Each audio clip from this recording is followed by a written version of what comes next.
Masih belum. Bismillahirrahmanirrahim. Assalamualaikum warahmatullahi wabarakatuh. Waalaikumsalam warahmatullahi Waalaikumsalam wabarakatuh. warahmatullahi wabarakatuh. Alhamdulillahirrabbilalamin. Salam sejahtera untuk kita semua. Semoga kita selalu dalam lindungan Allah Subhanahu wa taala dan dijauhkan dari segala macam penyakit, baik penyakit secara lahiriah maupun penyakit secara batiniah.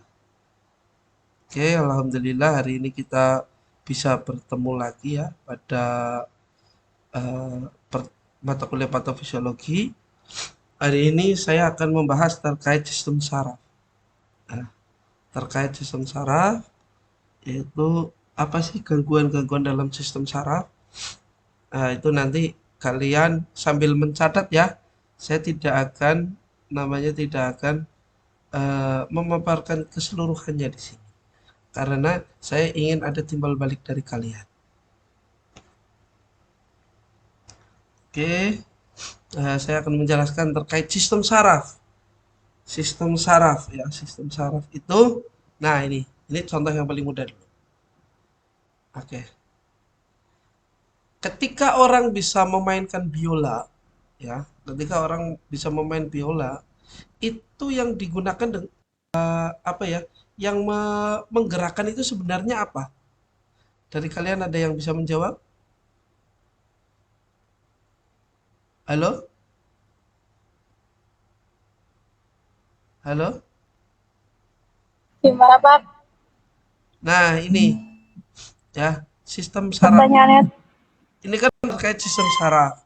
Di sini ada beberapa eh, gambar lucu ya atau video lucu ya. Video yang menggambarkan terkait fungsi sistem saraf ya atau sistem cara bekerja sistem saraf. Di sini ada contoh orang bermain biola itu menggerakkan dua tangannya dan dari satu tangannya itu ya memainkan jari-jarinya. Tetapi dan itu bisa menghasilkan nada yang sangat bagus. Karena ada apa? Ada sistem saraf yang bekerja ya. Coba terus di bawahnya di sini ya. Ini ada pemain basket. Pemain basket itu akan selalu menggiring bolanya tanpa harus melihat bolanya terus. Apa kalian pernah lihat pemain basket itu apa ya? Pemain basket itu eh, ingin memasukkan atau bermain basket selalu melihat bolanya? Tidak. Pasti yang dilihat adalah apa? Yang dilihat adalah tujuannya. Yang dilihat adalah ringnya, ya, tempat untuk memasukkan bolanya. Nah, jadi yang bergerak apa sebenarnya dalam tubuh kita? Sistem saraf yang terprogram. Ya, sistem saraf yang terprogram yang menjalankan keseluruhan. Ya, memang sesekali kita melihat bola, tetapi tidak selamanya kita harus melihat bola terus. Terus selanjutnya ada pemain apa ini namanya? Saksofon ya. Saksofon bisa menghasilkan sebuah nada dengan apa? Bantuan dari jari-jari dan tiupan dari mulut kita. Ya, dari mulutnya. Nah, itu juga yang bekerja apa? Bekerja dari sistem saraf. Nah, sekarang yang di bawahnya lagi, yang ini, yang bapak-bapak ini ya. Ini dia selalu bermain tangan. Coba kalian mungkin ada dari salah satu dari kalian yang bisa bermain tangannya ya, memainkan tangannya, jari-jarinya itu yang satu naik, yang satu turun ya. Yang satu naik, yang satu turun tidak bersamaan ya. Itu tidak akan bertabrakan. Atau ada yang satu maju, satu mundur, satu maju, satu mundur gitu. Ada yang maju semua. Nah, itu yang menggerakkan apa? Yang menggerakkan adalah saraf kita. Oke, selanjutnya pengertian sistem saraf. Sistem saraf adalah sistem yang semua yang mengatur dan mengendalikan semua kegiatan aktivitas tubuh kita seperti berjalan, menggerakkan tangan, mengunyah makanan, dan lainnya. Coba kalian ketika tidak diperintahkan oleh otak kalian, tidak diperintahkan oleh sistem saraf kalian, kalian disuruh berjalan, ketika tidak, itu ya tidak berjalan. Ketika disuruh berjalan, pasti berjalan. Ketika suruh menggerakkan tangan, pasti menggerakkan tangan. Itu oleh sistem saraf, ya. Disuruh untuk mengunyah makanan, pasti mengunyah makanan. Oke, sistem ini juga disebut sebagai sistem saraf atau sistem pengatur tubuh. Selanjutnya ya, fungsi utama sistem saraf, ya, itu untuk pengatur atau pengendali kerja organ tubuh, pusat pengendali tanggapan, serta alat komunikasi dengan dunia luar.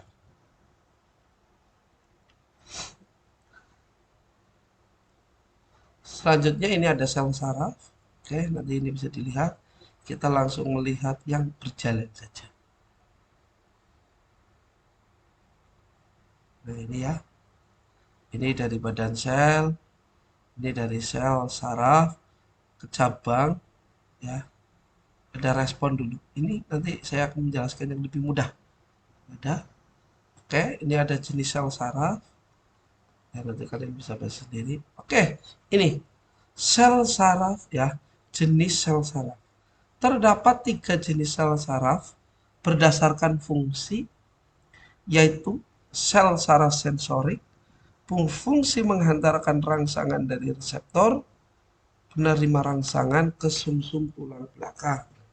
Sel saraf motorik berfungsi menghantarkan impuls motorik dari susunan saraf pusat ke efektor.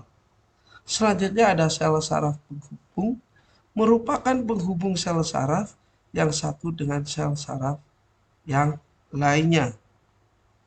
Nah, di sini ada saraf sensorik. Oke. Saraf sensorik di sini ya, contoh yang paling mudah itu di sini ada respon dari indera tubuh kita yang akan disampaikan ke sel saraf. Contoh yang paling mudah ketika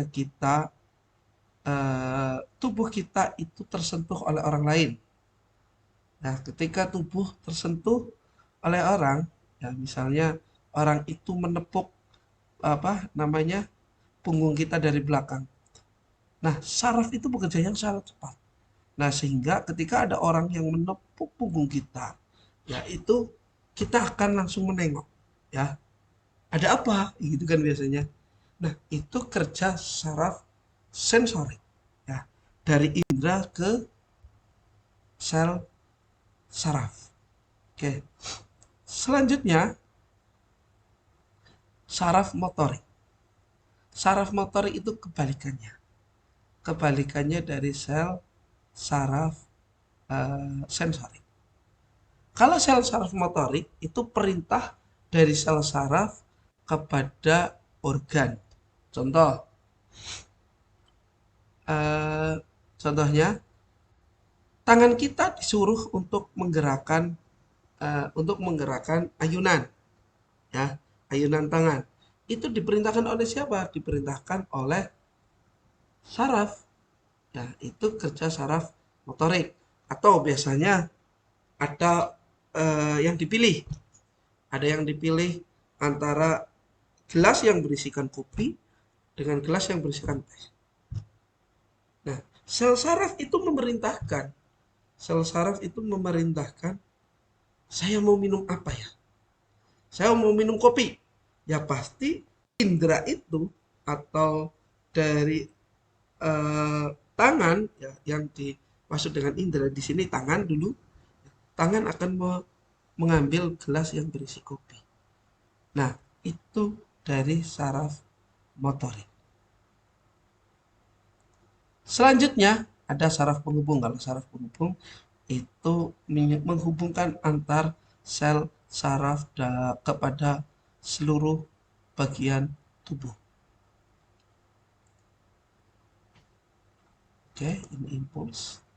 Oke, kita bisa lanjutkan.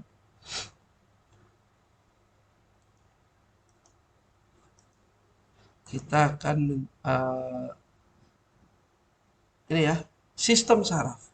Sistem saraf itu terdiri dari sistem saraf sadar dan sistem saraf tidak sadar. Sistem saraf sadar itu ada saraf pusat dan saraf tepi atau periferal. Ya. Nah, di sini saraf pusat itu ada otak dan sumsum. Kalau saraf tepi ada kranial dan spinal. Kalau sistem saraf tidak sadar itu ada saraf simpatik dan saraf parasimpatik.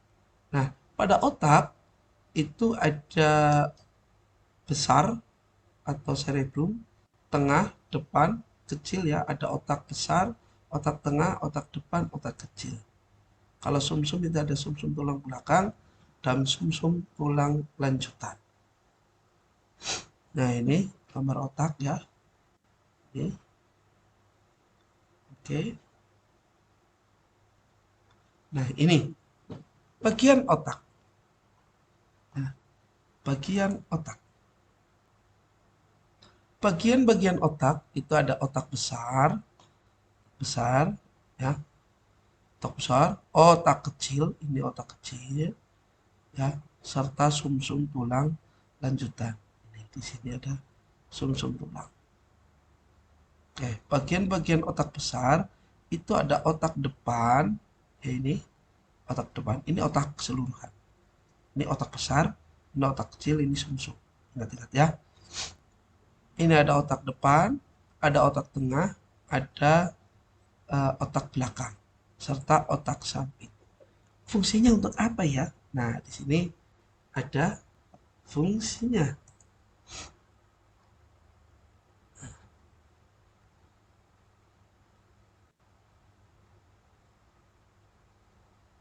Oke. Di sini ada fungsi bagian otak besar. Ya, otak depan. Otak depan itu untuk berpikir, ya. Otak depan untuk berpikir. Makanya ketika banyak orang yang sering berpikir, para profesor-profesor itu kan mungkin berpikir terus ya, yang akhirnya rambutnya rontok di depan. Ya, itu rambutnya rontok di depan karena sering berpikir. Tengah, sini, ya. Tengah atau parietal itu ingatan masa lalu. Nah, makanya kalau guru sejarah itu biasanya botaknya itu di tengah ini karena mengingat masa lalu terus ya, sejarah terus. Nah, ya itu hanya intermezzo ya, jangan jangan nanti dilaporkan pada guru-guru kaliannya dulu ya. Tapi memang guru sejarah saya ya, ya di SMP maupun di SMA pun ya itu yang sejarah pasti pada botak ini di sini, yang nggak tahu kenapa ya. Ya mungkin ada hubungannya dengan ini ya, saya juga eh, mungkin secara kebetulan saja. Oke, oke itu intermezzo ya. Oke, untuk otak samping. Ya, samping. Ya, otak bagian samping itu untuk pendengaran. Hah? PPT-nya kelihatan. PPT-nya nggak kelihatan. Ini udah kelihatan. Ya. Oh ya, ini udah Pak baru. Oke, oke. Ya ini, saya ulangi. Ya, fungsi bagian otak besar itu yang pertama, ya yang bagian depan itu dinamakan frontal, itu untuk pusat berpikir di depan. Ya, pusat berpikir. Di tengah itu untuk ingatan masa lalu, di samping ya itu untuk pendengaran, di belakang untuk penglihatan. Nah, seperti ini. Ketika kalian kepala ya bagian depannya atau otak depannya itu ter apa itu kejedot ya, kejedot, itu pasti kalian akan merasakan pusing, tidak bisa berpikir. Betul atau tidak? Ya. Nah, terus otak tengah, otak bagian tengah. Biasanya eh, kalau lihat sinetron ya, yang sering itu lihat sinetron ya. Lihat sinetron itu biasanya orang terbentur, ya, kepalanya hilang ingatan dan lain-lain. Nah, itu biasanya bagian otak tengahnya yang kena. Terus otak samping atau temporal itu pendengaran. Ya. Coba kalau kita biasanya kejedot di bagian samping atau terkena bola bagian samping kepala, itu pasti kupingnya berbunyi itu. Ya, di telinga itu berbunyi nging gitu. Ya. Hmm. Nah, itu berarti ada gangguan dari pendengaran. Belakang itu penglihatan. Coba kalau lihat sinetron lah ya, kita seringnya lihat sinetron. Nah, itu film-film aksi mungkin bisa. Itu ketika orang orang itu dipukul belakangnya, dipukul belakang kepala, itu pasti tiba-tiba ada penglihatannya hilang. Gitu ya. Kalian itu sering sering lihat seperti itu. Itu sering hilang. Nah, itu dalam fungsi bagian otak ya. Baik otak besar bagian depan, tengah, samping, dan belakang. Oke, selanjutnya otak kita terdiri dari otak kecil dan otak besar serta sumsum tulang belakang ya. Otak kecil berfungsi untuk mengendalikan dan mengkoordinasikan gerakan-gerakan otot tubuh serta menyeimbangkan tubuh. Letak otak kecil terdapat tepat di atas batang otak ya. Oke. Terus otak besar terdiri dari dua belahan, kanan dan kiri. Belahan kanan mengatur tubuh bagian kiri, belahan kiri mengatur tubuh bagian kanan. Nah, ini ya. Ini kalau pada orang yang terkena gejala stroke ya. Gejala stroke itu biasanya ada setengah badan, bagian badan sebelah kanan itu kena stroke, tapi apa ya tidak bisa digerakkan. Berarti stroke ya. Nah, itu berarti kalau bagian kanan otaknya yang kena bagian kiri ya. Jadi persimpangan. Kalau tubuh bagian kiri itu otak sebelah kanan yang terkena. Nah, itu berarti sistem saraf di bagian otak sebelah kanan itu mungkin bermasalah sehingga tidak bisa menggerakkan badan bagian kiri. Oke, saya lanjutkan. Selanjutnya ada otak tengah. Otak tengah terletak di depan otak kecil dan jembatan farol. Yang berkembang adalah lobus opticus yang berfungsi mengatur refleks mata seperti penyempitan pupil mata. Selanjutnya ada sumsum lanjutan ya. Itu berfungsi mengatur gerak refleks fisiologi seperti detak jantung, tekanan darah, volume dan kecepatan respirasi, gerak alat pencernaan, dan sekresi kelenjar pencernaan. Nah, ini contoh yang paling mudah. Ini di sumsum tulang belakang ya. Ini nih, di leher belakang. Ya, biasanya ketika orang darah tinggi atau orang darah rendah ya, itu pasti di leher belakang, bagian belakang itu akan mengalami yang namanya kaku. Kalau bahasa sini ya cengeng ya. Ini mah leher cengeng banget gitu ya. Lehernya cengeng banget gitu. Kenapa? Ternyata darah tinggi ya. Itu biasanya hanya dipijat seperti ini, diberi anget-anget ya. Itu darahnya akan lancar lagi dan normal lagi dan tidak akan terjadi hipertensi. Biasanya normal, stabil lagi. Oke, oke. Saya akan menjelaskan terkait gangguannya. Bagaimana sih ketika namanya apa? Orang yang hobi menonton video porno. Apakah itu akan berpengaruh kepada otak? Ya, benar. Akan sangat berpengaruh. Kenapa? Karena yang dipikirkan hanyalah seks, ya, hanyalah seks semata. Jadi pikiran di otak ini ya gambarnya set terus. Ya, makanya ketika orang terbiasa menonton video porno, ya itu akan merasa ketagihan terus. Ya, akan merasa ketagihan terus dan itu tidaklah baik untuk sistem saraf. Ya, jadi kenapa? Kenapa tidak baik? Karena otak akan mengalami relaksasi terus. Ya. Seperti orang memancing. Orang yang hobi memancing, ketika dia mancing, ya, melaksanakan pemancingan, itu akan merasa tenang. Ya, pikirannya akan tenang, hatinya akan damai. Tapi apa? Itu akan itu hal yang tidak disenangi oleh manusia yang normal. Kenapa? Karena dia hanya karena dia hanya menenangkan diri sendiri. Sedangkan keluarga harus tetap dikasih nafkah, harus bekerja. Kalau seperti itu secara nalar dan secara normal, kita bekerja selama 6 hari dalam 1 minggu. Dan libur hanya 1 hari. Ya. Libur itu sebenarnya digunakan untuk relaksasi otak supaya tidak tidak memikirkan pekerjaan terus-menerus. Ya, itu untuk relaksasi. Jadi memang yang namanya otak kita, ya kalau dipakai terus-menerus, ya bisa stres, bisa gila. Ya, itu tidak baik untuk kesehatan. Makanya harus ada waktu relaksasi.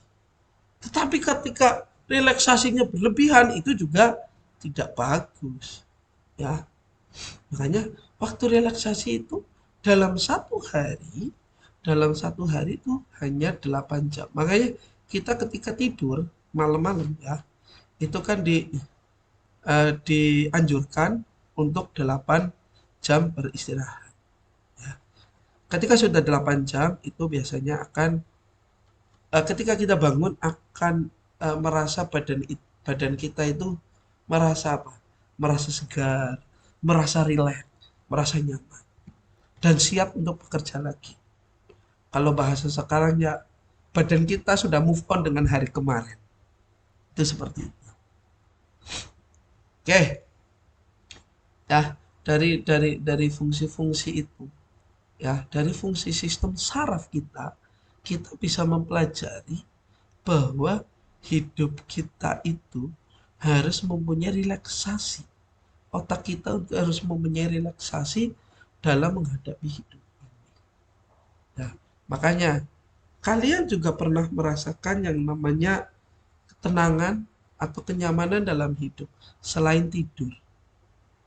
Apa itu? Jatuh cinta. Ya, jatuh cinta. Ketika orang jatuh cinta, itu akan merasakan ketenangan dalam hatinya. Ya, ketika cinta itu diterima. Ya, ingat, ketika cinta itu diterima, baru merasakan nyaman. Tetapi ketika cinta itu tidak diterima, pastilah hati merasa cemas, takutan, sedih, ya, marah. Itu otomatis. Makanya cinta, cinta itu bisa apa? Bisa diaplikasikan di dalam kehidupan kita sehari-hari. Contoh, ya, contoh kalian mencintai kuliah ini, mencintai kuliah patofisiologi. Ketika kalian sudah cinta, ya, sesulit apapun materi yang saya sampaikan, itu pasti akan ada yang mengena di pikiran kalian.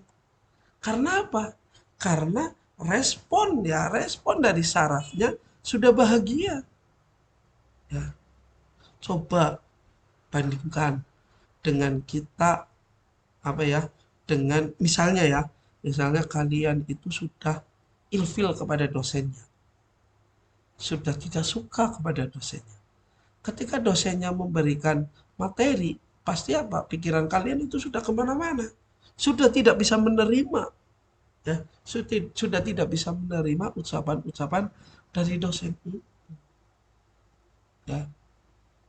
Jadi kalian itu harus membuka atau menyadarkan sistem saraf kalian itu untuk bisa menerima apa yang disampaikan oleh seseorang supaya bisa lebih mengena di dalam pikiran kalian. Oke, dari yang saya sampaikan, mungkin ada yang ingin bertanya dulu, silakan. Mbak Isma, bisa? Silakan.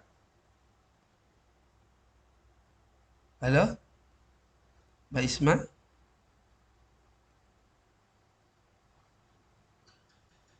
Hadir, Pak. Ya, mungkin ada yang ditanyakan terkait sistem saraf.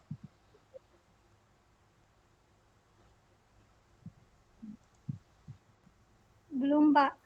Oke. Mbak Ayu, apa mungkin dari kalian sudah pernah mengalami, juga bisa diceritakan, bisa sharing di sini.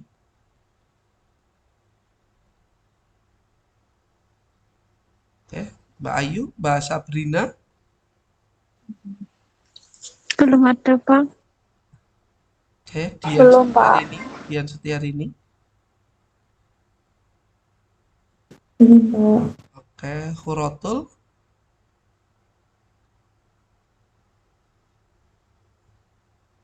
Pratisia Ida. Belum ada, Pak. Oke, ya begini aja ya.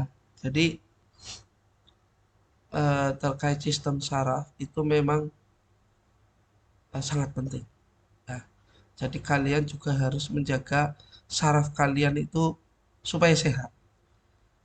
Ya, kalian harus tetap bisa me apa namanya?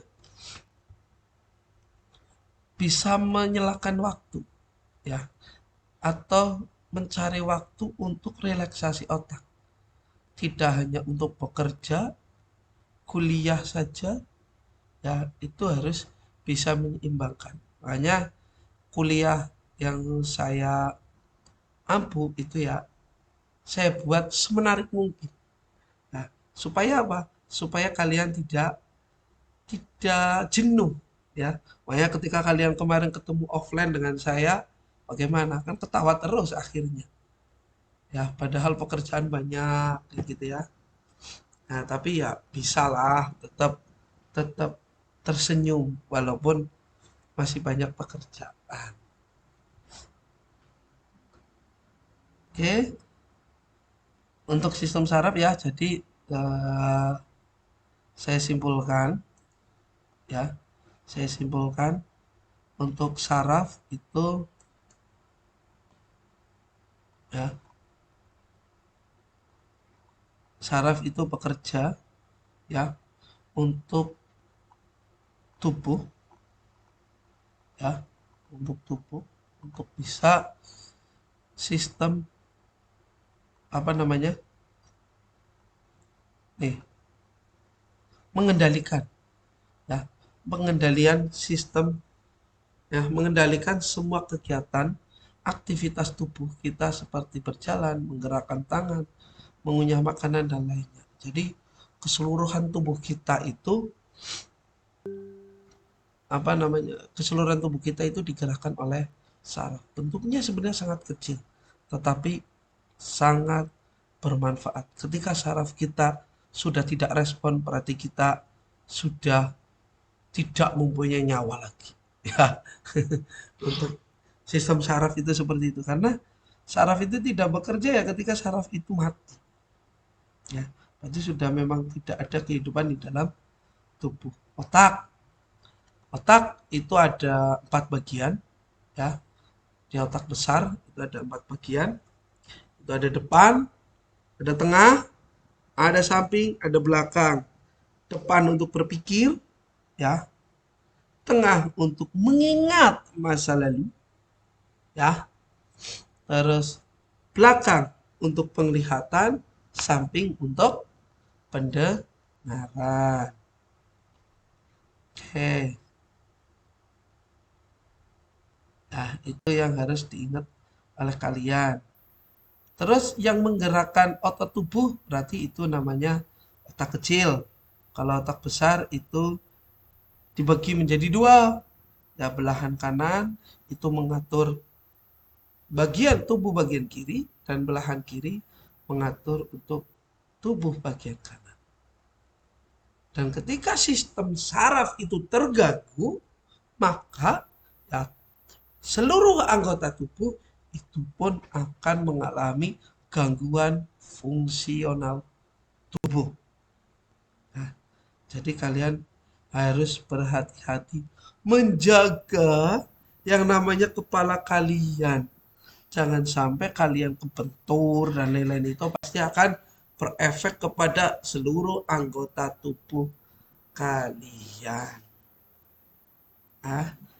Oke, itu saja dari saya. Ya, saya ucapkan terima kasih yang sebesar-besarnya. Mohon nanti ya, nanti tugasnya adalah merangkum pertemuan hari ini. Nah, secara tertulis kirimkan ke email saya.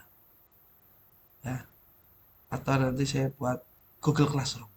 Ya, atau ke Google Classroom saya kalian kirimkan berupa tulisan tangan yang sudah difoto oleh kalian.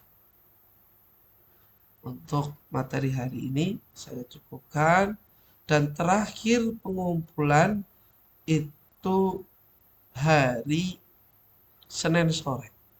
Ya, Senin sore jam 24.00. Senin malam berarti ya. Senin malam jam 24.00. Itu paling terakhir. Oke, itu saja yang dapat saya sampaikan. Kurang lebihnya mohon maaf ya. Kurang lebihnya mohon maaf, dan semoga apa yang saya sampaikan bermanfaat di kehidupan kalian. Saya ucapkan terima kasih atas partisipasinya. Nanti link YouTube-nya saya kirim ke kalian untuk untuk mengisi tugas atau rangkuman yang materi yang telah saya sampaikan. Itu saja, saya akhiri. Wassalamualaikum warahmatullahi wabarakatuh. Waalaikumsalam warahmatullahi wabarakatuh.